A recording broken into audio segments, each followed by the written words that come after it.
So, but it's the answer to it is keep going. If you, especially in those areas where you try something and it doesn't work, keep going. Keep going. The faster you keep going, the faster you'll it's going to work out. Gotcha. Thank you. Sorry. My name is Robert Blackridge. I'm founder and CEO of Courseline. We use artificial intelligence on the job market so educators can create curriculum that meets employer demand. How did I share? This is my 8th company. I have MBA in entrepreneur leadership. Okay. This is basically the process that I use to grow companies with free tools. You can spend money in any one of these categories. That's up to you. But I'm going to show you how to get started for free, and then you put money where you either need to add skill sets or you need to automate and grow beyond what free services are. Who started? I've got Canva. Alright. Pixabay is where you get free content. Free high definition videos, graphics, vector files. When you put them into Canva, which is a free website, you customize it. Think PowerPoint for dummies. Canva.com. Mm-hmm. This is how you use that free material that's out there and make it your own. This should follow your brand and your messaging. People don't buy what you do, they buy why you do it. Mm-hmm. Simon Sinek. When you're getting started, create 30 pieces of content that are tied to your why, what you're doing. Not what you're doing, but why you're doing it. We drop those into Hootsuite. Hootsuite lets you automate 30 posts on up to 3 platforms. Picking your platform is really dependent on what you're doing, where your demographic is. You have to find that. You need to be the expert in your industry. You can look and find other people, but you need to become one of them. Figure out where your customer lives and put your content there using Hootsuite. If you do that, you build a safety net. People are creatures of habit. They will come to your website, maybe not once a week or once a day, but they will come regularly. And if there's not new content following your brand, they'll stop coming. Mm-hmm. By building out that pot of content that you drop into Hootsuite, you've now automated up. If you do one every 2 weeks, you got over a year of content that you can push out automatically. You still do all your other posts. You still do your interviews, your conversations, your deals, your content that you develop over time. But this builds in a safety net in case you have a week off, you get sick, or something happens and you can't get to the internet. Hootsuite is your backbone of consistency. These really, again, are dependent on your platform and what you're doing. Like we heard earlier, Facebook is definitely an easy platform, and we'll get into how to do some A/B testing in a little bit. First, we're going to finish through the process. Your messaging goes on to Facebook. You should be driving them to a honeypot. Honeypot is typically your app or your website. It's a spot where you use terminology to convert them either into a sale or give them the information they need. When you give them the information or you sell them something, collect their email. The email marketing is one of the most powerful marketing tools in existence today because this is hyper niche. These aren't just people that you found out there. These literally are people who came through your funnel into your site, care about what you're doing, enough to give you their email. Everything from this point up is marketing. It's getting your message out. That's your branding. That's your message to the world. This is outbound marketing. We'll talk about inbound in a little bit. Once you have them on your site and you've collected an email, you need to either manually or integrate with something like MailChimp, which will let you build out drip campaigns. These campaigns are refining messages to your customers based on the action they have. They came and looked for information, you want to provide them the information, then you want to follow up with them and say, hey, how's it going? Love that you came to our website. We have a discount today. Love to get you in on that. Whatever this looks for you, it's going to be different for everyone. Work and refine it. The sales one is a different process, but you also want to manage it. Returning customers and referrals are huge. You want to make sure that when somebody buys your product, you're still managing that relationship. You can drop them into a separate drip campaign in MailChimp. It automates the process. And then you work to refine it over time. This is the foundation of what you're doing. Everything else is refinement and automation and growth. You said once you get them a MailChimp, you said do a second. Drip campaigns. Trim So campaigns. it's You can like- do one for sales, like You want- after they sell, and one for You before. can build drip campaigns all day long. Okay. Get it more detailed, add, like, they click on this link, it takes them to this link. You build and grow the drip campaign. Is that per like, so you would have different lists, right? You would have like a, you know, whatever, like a sales list. They're coming for you for one of two things, information or money, right? They want to buy your product. If you miss the boat on one of those, then you need to fix something further up. In your drip campaign, you do what's best for you. In your drip campaign, the way I build mine is if I gave them information, I'm going to give them more information and then I want to tell them about deals, right? Because I'm trying to convert them to a customer. If they came in and they bought something, then I'm going to manage it like a relationship. I'm going to try to give referrals and I'm going to try to get them to buy again. And those are different methodologies that we use, different terms, different templates, and emails. If you put them all into one lump, right? If I say you gave me information and then I put you in like a sales, maybe like I didn't buy anything. Like it's not. This is much more personal because they bought something. They're a customer. How do you like the product? What do? What do you think about it? How do your friends? Here's a referral code. You do 50% off for every friend you bring in. There's so much more that you can do with this. With this one, it's 30, 60, 90, 6 months, 9, and 12. Right? That's like the standard, and you refine for yourself. You hit them on that 30 days, you know, at 60, you hit them at 90, you hit them at 6 months time. This is, thank you very much for being part of our process. You're obviously not interested. It's like a last chance, like 90% off, here's the farm, become a customer, right? Whatever you want to do. There's a bunch of different methodologies. These time frames are pretty standard for sales. But it could be 3 days, 12 days, 1 day. I mean, it all works on you. You refine, put something in, and tweak, right? Because if you have nothing, you're not doing anything. That's for the information. You written a book on this yet? Working on it. Okay, well, one other question. You have app slash, what is the word under that app? Website. Website? If you have an app, it works just as well as a website. Okay. Get them to sign up for your app, get their email. They bought a purchase from you through your app, treat them like a customer, give referrals. Okay. They're much more vested in what you're doing if they're a customer. And you want to manage that relationship because if they don't like what you're doing, you want to catch it here. This is between you and them. This is an A-B conversation. If it's not here, it's you, me, and everyone else. You want to treat that relationship.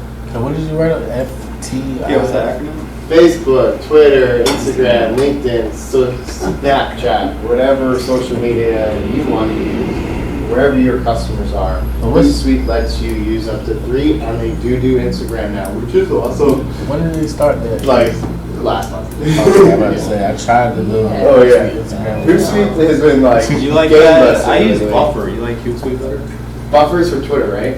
It's for everything. You can use whatever. Yeah. This is what I use. Okay. I'm familiar with it. I like it. It works well for what I'm doing. The only thing I would say, I like Sprout because Sprout is the only one that doesn't say posted by Sprout when it posts something. Hootsuite doesn't do this. Oh yeah, it does. Sprout isn't free. No, it's not. You got to pay for it. Well, that's the thing. Yeah, Buffer one, you can pay to take it off. Same with Hootsuite, I'm sure. Yeah. It's all. I mean, it is pros and cons to everything. There are alternatives to everything I give here. 100%. Right. This is what I use, and I use Hootsuite because I get 3 platforms. I can curtail each message on them individually. It lets me store my media on their site. It's really easy to launch stuff out of it into a platform that is. literally, so I have a photography side, I do photography, but I don't do the business side of it because it sucks. I mean, it's like a full-time job. Then I only do photography when I travel. Now I have a ton of photography that I've edited and it looks great, and I've built over the last like 8 years or 6 years or whatever it is. I can go to Hootsuite, drop it in, tie it into 3 different social media platforms and just let it grow. And I did it with one of my pages. If you go to Blue Suit on Facebook,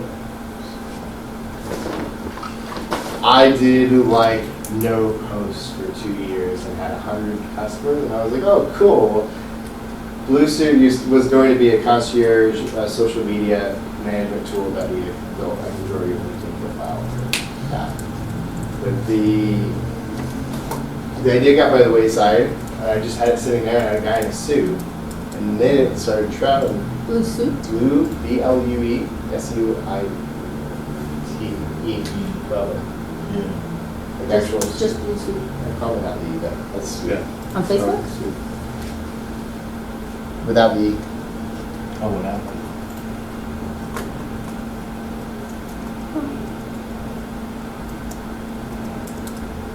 Yeah, that's scroll. That's fine. That's my page. I've grown that through Hootsuite. I don't do anything with it. I put posts. I go into Hootsuite. I drop. It's integrated with Pixabay. I pull up free photos from Pixabay and I post them. I have 834 followers on the page. Yeah, I see, and you don't I don't actively shit do with it. It's a fun toy to play with. That's the power of consistency. Yeah, one Pixabay review. is awesome, man. I love it. They're good. You build your content, whether you pay someone to use Pixabay, whatever, right? This is your content, which creates your brand, which gives you your brand. You drop it into Hootsuite and you do it scheduled. You do the scheduled posts. That creates habits, and it also makes you rank higher on the platforms. You put that into your platforms. All this should be tying them back to your website or app. Why? Because you pay for that. Gives you the opportunity to sell them. Because who owns the customers on Facebook, Twitter, LinkedIn? They do. Zuckerberg. Absolutely. You own the customers on your website. You can adjust the way they interact with you. You can do the A/B funnels, and we'll talk about that. But you own this. Facebook changed the way that you access your customer base. You only interact with 1% organically. Wow. 1%. My post went from 300 and something views to 20 or 70. More likes, 20, 30 likes, and I still get in hundreds, like low 100, 100 and 200 people. I do an ad for $10 and I get 7,000 views and click through to an AWS. Like, you're building out the consistency. Facebook will push people to you, but then you have to pay them to actually engage with that group. That's the scary part. Pushing them to a website, I get an email from one of these 2 actions, I own that relationship. This is all mine. Put it in a sales funnel. Start selling. A/B testing. It's really, really easy to do, especially on Facebook. It's a couple dollars. People will drop $200, $300 on an ad. Don't do that. Do 5 ads, 5 different messages. Similar image, right? Do the image.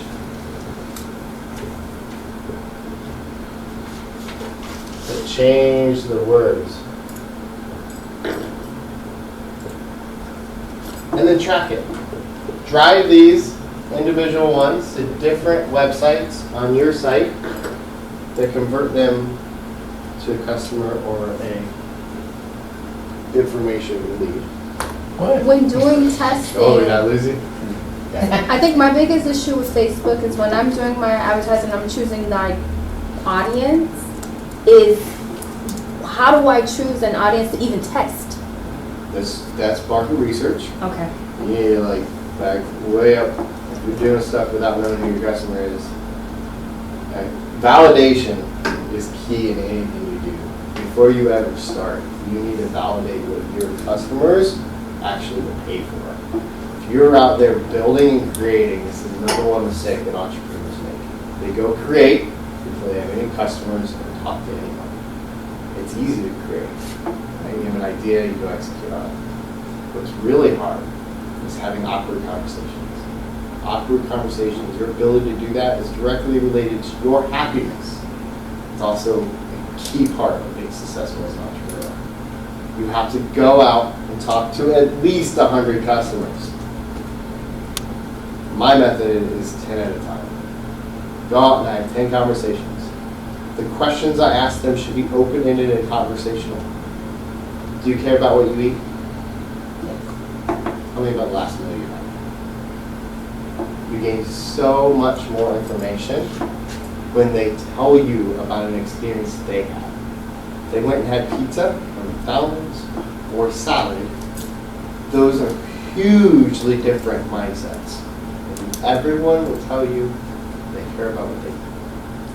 Take that in the first 10 that you ask and make sure the questions are open-ended and they're valid. And they're key in on the ones that are getting them to the pain point that you're trying to solve.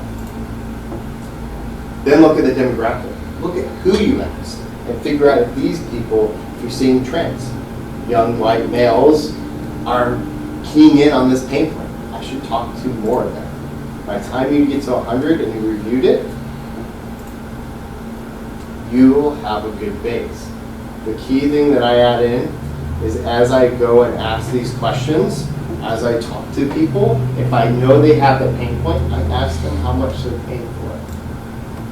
How much are they paying for a solution, or how much would they pay for a solution, right? If they're doing something, ask them. Because that tells you the dollar point that somebody's willing to pay to solve this problem, whether your solution is better or not. When you get to 100, go back and talk to all the people that said they would pay for it and tell them, thank you so much for helping me. Your information led me to this result. I would love to give you a discount on the first order, pre-sale. And you literally have the funds to go create what you're trying to do.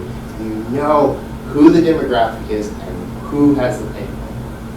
And it takes you nothing but your time and you gain expertise while doing it. Where you find these people at? Don't fish for trout in the ocean. There is your customer in the shopping mall, in the grocery store, in events like these and meetups. Your customer is out there. This world is hyper-localized, and it is so easy to plug in to those. You have a hypothesis. You think you know who is going to need it solved. Go out and talk with those people, and just go talk to people. No friends, no family. They don't count. I'm an introvert. This scares the heck out of me. I think what he's trying to say, or like let's in an oversimplified version of what you just said, is take the problem and work it backwards. You know, the solution is you want somebody to buy. You know, don't romanticize who your perfect client is. Like, so a lot of people in real estate say, I want a buyer who's willing, ready, and able, and just wants to sign on the dotted line. Well, would you buy a house like that? No. So nobody buys like that. So the reality is, I'm not just looking at the ideal client that I've painted for myself in my head. I'm looking at people that are actually buying what I want to sell. Right, because at the end of the day, Right. you can't change why someone comes to you. Exactly. That's what I've had to learn. Exactly. So from there, what I'm doing is I'm not asking myself who is my client. I'm saying how is my client behaving, and I work that backwards. Why So- do they do what they do? Exactly. So for me, somebody that wants to buy a home, as much as real estate agents hate Zillow, guess where people are? Mhm. They're on Zillow. So I start by targeting Zillow, and then I go, because there's a brand that people who want to buy homes are on, or attracted to, and then I work that backwards. How do these people behave? They've probably bought a car in the last 10 years. A new car. They've probably bought a new car in the last 10 years. So I'm going to look at households with cars less than 10 years old. Things like that. I'm filtering down by behavior. So what brands are my audience associated with? What do they like? And then how do they behave? And you tie that into your messaging and your Facebook ads or your demographics. What's really cool about this piece, you build the consistency into your messaging. It's the same message around the same why over a period of time. People who have those beliefs will gravitate to it, and Facebook will feed you up the demographics all day long. then you know. Then you go test it. Now, these people on Facebook are the kind of people that are tying into my messaging. You gotta go talk to people. Go have a conversation and see if they're the ones actually having that meeting. How many Facebooks are you allowed to have, and how? I haven't hit a limit. What? I have a few. I haven't hit a limit. You don't know if there's a limit? They only want you to have one. I was to say, isn't You it mean supposed to be advertising? one? No, you get business pages. Oh, yeah, well. keep You it have your so- personal page. These are business pages that you've created. Yeah, they'll let you make as many business pages as you Oh, want, as okay. long as they're all legitimate. They only cap you at like 5 advertising campaign, like if you, I've never Fine. had that. well, they used to, yeah, so if you're advertising on Facebook and you have a company on there, most of the time when you first sign up, they'll only let you have like 5, but I mean, you don't have to worry about that. The big thing about Facebook that I can't tell you is don't try to create an ad through their main page, go to their business pages or whatever, Facebook. Business. Yeah, you have to, Yes. create That an gives account. you so much more power. Business side. What's that? Say that again? Business.facebook.com. They actually, I think they merged like last month. They had like 2 separate, Yeah, they had Power the Power Editor and Editor. like whatever. I think they merged them all into Which one is thing. really powerful. The point being is that if you try to run an ad through Facebook, like the app, on your business page, because they will entice you to do so. Yes, they do. You don't have half or a quarter of the tools that you do if you say, okay, well, I'm gonna spend $5 or $20, I'm gonna go to their business site. You can only pay for clicks when people click on the actual link in the ad. It's so much more valuable. I could give 2 kids if they actually like my page Right. on Facebook. What I care about is, do they spend money? Is this ad I run going to get them to come to my page and buy my shit? So Gotcha. you have to go to Facebook for business. Business.facebook.com. Quick Yeah, the question. boosted pages, yeah, they don't, I told. It's a Yeah, waste no, of money. yeah, it's a You waste of throwing your money away. Yeah. Burn it. So I've You been want throwing to my use the tools to do click funnels through their advertisements to feed people back to your website. Because on your website, if you set different links on each of these ads, it's called A/B testing, right? You can even copy the same page. You feed them into the same page, it copies of the same page. That makes sense? You create your page that you think is great for people to buy your stuff. Then you go in the back end and you copy it. You make another one, copy it, copy it, another one. And they'll have different URLs. Put Bitly's. Bitly's are little link, you compress the URL. That way nobody can see the different ones. And you push the ads. And you know that the messaging on this one gets you to a sale. Or the messaging on this one. Or you can change all the images and keep the message the same. Just test one thing at a time. You've spent $20, right? Instead of $100 on one ad, you don't know it works. Sorry, that's one ad These are 4 ads. in one campaign? You can do that, yeah. Okay. Well, I think it's important to know the hierarchy of the Facebook advertising platform, because there's the ad group, right? Well, there's what's the first one, like the campaign level, I think? Yeah.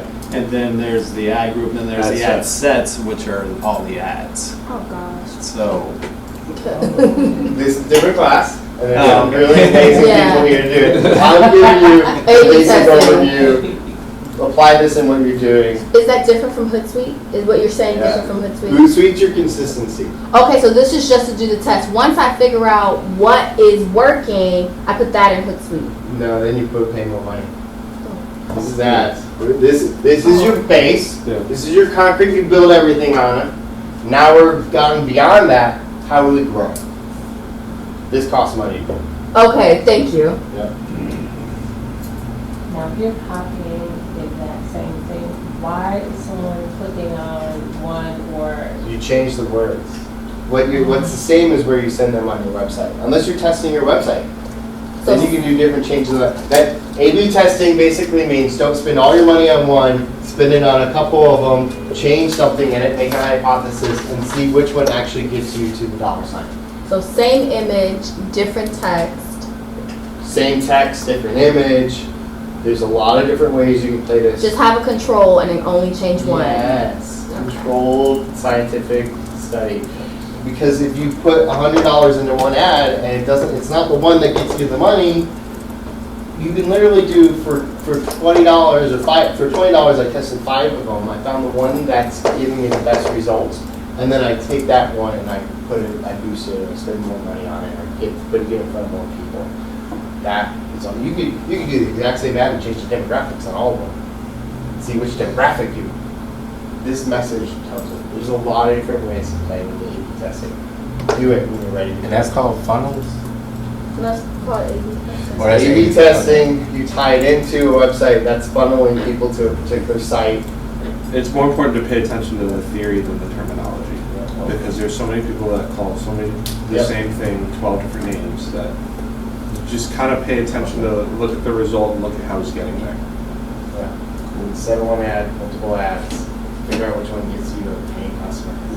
If you just do it on Facebook and you don't drive them to your website, then you just get to find out who likes your shit more. You really care. They're not going to give you the money. Right?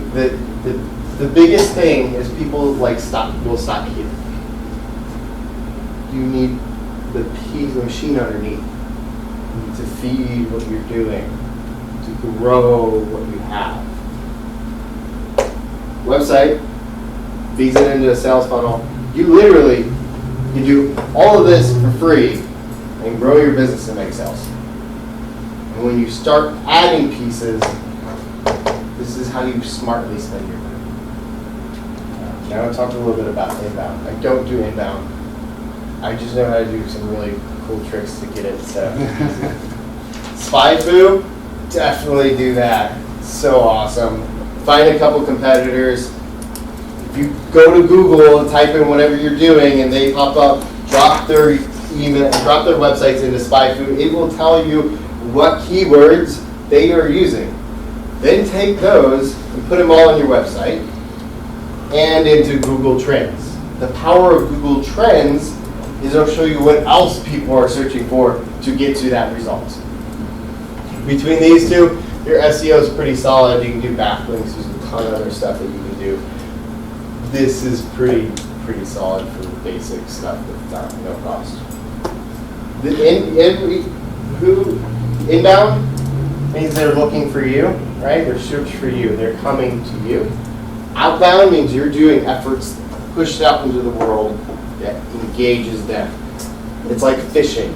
If you're fishing for trout in the ocean, you'll never catch it. So that's why it's important to refine your process. Get your hook right in front of that fish. Questions? I know, it's a lot. Yeah. I know, it's a lot. Thank you for having a visual. This is the process, right? This is the foundation. Grow on this, build on this, develop on this. This sets you up to literally automate the entire inbound process or outbound practices. Would you suggest us getting an app? Is that like important? I had somebody in here who didn't have a website, they had an app. I was like, it's the same thing. Like, Okay. this spot here is something that you control where you're giving them information or you're getting them to buy your product. Make sure you collect their email. So that you can maintain that relationship beyond the first appointment engagement or the second, right? This is where you own it. If you're not focusing on your whatever, collecting one in email by providing them that stuff, this is what they come here for. In exchange for you get their email. Does that make sense? In that process, where do you start? Here. Okay, and you got that. You mean like to ask for someone's email? Yeah. Where do you start? They're going to come to your website. The information's like join our newsletter, get a PDF or whatever it is. Mhm. They're coming here from here because they're looking to find out more or to buy your stuff, right? So you have a shop there, you have the shop. So you need a place to collect the email. What's your company? Maximize learning. So you're teaching a service, right? And services, Ambassador. this is them registering for a tutor session. This is them your customer base is looking for a particular kind of thing, provide it to them. Give them a PDF with the best teaching tools for free if they give you your email. Sign up for our newsletter where we email you all the best teaching tools, right? Find out what the why, right? These should all tie back to the why. This is the whole point. This is a consistent message. They're like, okay, I kind of get it. I'm interested. This rings with me. And they go to your website. They want more. Where's the meat? Give them the meat. I need to create a MailChimp account. Super easy. Super easy. I lost my password and it's not really easy. It won't let me back in. Well, get it.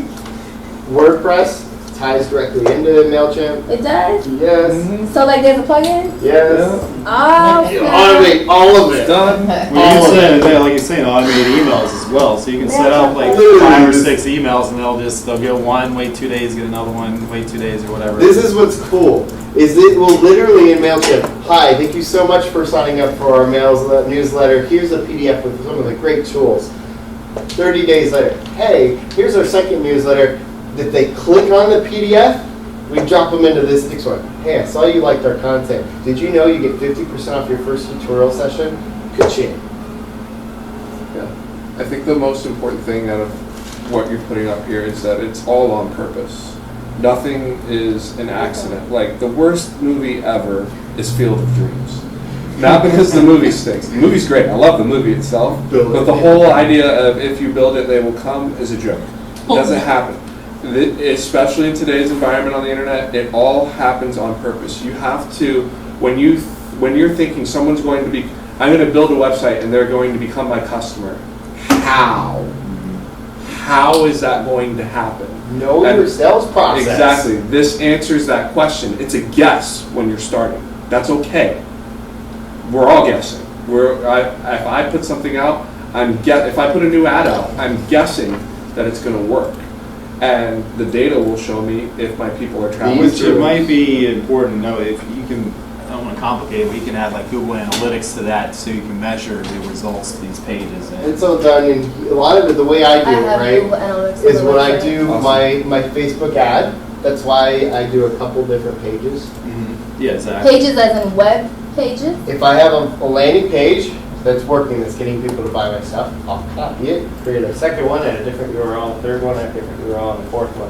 And I'll put different websites on these ads because I don't care. Where I they, care if they come to my site and buy my shit, right?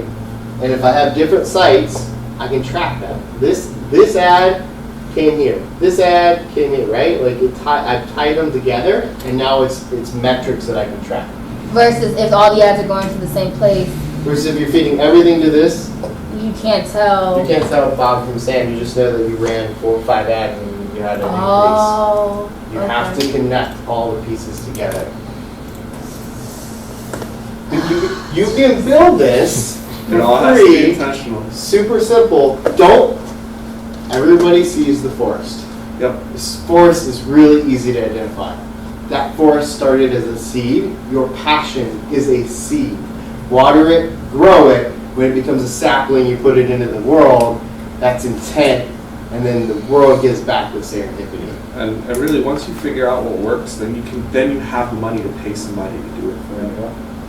That's very true. And you know what you're paying them for. And you know what the hell they should be doing. And you know how to do it. How long they should be. You might have to cycle through 2 or 3 people, and that's okay. That's just part of it. Just get through it. You know. This helped. Start small, right? If you get a Facebook page and you build out your Hootsuite, whatever, I built that. I have 853 people that I can directly market into. Did you know AWS affiliate program will pay you a percentage of everyone's sales? I just post a picture of a product on my thing. All I did was this. And I push them to a different website. It tells me how much money I make. There's ways to make money building the consistent process and then feeding them in this. This takes time for you. Start here, then go here, and go here. I don't understand how you got the 800 people. I had- Like, if I build a Facebook, I mean, Right? how is that People, I possible? know why they're coming there, right? The messaging they're connecting with is professional, clean, swanky suits, right? So everything I post is tied to that brand. How do they even find it? Facebook. Facebook feeds it to you. If you Like- have a consistent message where you're putting content out there regularly and people are liking and engaging with it, Facebook will feed Send that it to to them. more people. Can I Google give an does the same example? thing. Absolutely. So I'm an entrepreneur, and as I'm an entrepreneur and I'm putting out my stuff, and I join entrepreneur clubs and all this stuff, so I started seeing virtual assistants just pop up like businesses, and so I like this one girl's stuff, and her stuff is nice. So now I get it all the time because the more you like it, the more you see their stuff. Well, her message was, as for entrepreneurs, why do everything? Hire us. This is what we do. She kept explaining how she could help me. And I kept saying, oh, she can help me do this. Oh, she can help me do that. I got to the point where I looked at her website and everything. And so all of that came up, but that's what's happening, if that makes sense. It does. And you're Facebook building. knows that me as a business, right? Mhm. If I'm doing the things I should be doing, I'm going to be posting consistently. And Facebook then says, okay, this is a good site. Now let's find people that care, because on the other side of it, it's a dual-sided market. Yeah. You put information in front of people that want to see it, and then you sell into the businesses that want those kind of people. Mm-hmm. So you didn't do anything, pretty much, just be consistent. Be consistent. It's huge. I got lucky Huge. last week. I put up a picture and it wasn't a great, it was just a picture of my student. She was extremely happy that she did something great. And I put that on Facebook and I'm so proud of her. She's so happy. And some lady in Jacksonville reached out to me and said, hey, I saw your picture and right now she's my client. You do all of those additional things. You do all of that. You do those random posts about what you're doing, the intention, this is so exciting, engaging. Don't stop doing your marketing. Just documenting what you do. This Yeah. just builds something that guarantees that if you have a bad day, there's something Right. there, or you can't get. We like to take vacations, right? You can go on vacation and know your branding will be continued still to be going. pretty. Know that if somebody comes to your website, they will be engaged. You don't have to work. Then you become a refining tool, right? The things that we are good at as humans, identifying a process, looking how we can improve upon it. This is a process. This is not a be all, save all. This is the foundation you can build off Thank you. Can I just add, Facebook knows also by your behavior if you're likely to go to a website, if you're likely to fill out a form, if you're likely to download something. So that's how all those people got to his Facebook page, because these are people that like to look at photos of suits or whatever. I mean, you know, research. Facebook knows people, right? Yeah. That whole demographiic's India. They're in India, your personal That lifestyle. image is incredible. Same Arab in India, like that world is all about the way you look. What are your, this might be different from what you're saying, but what are your thoughts on Facebook groups versus Facebook pages? You doing a business?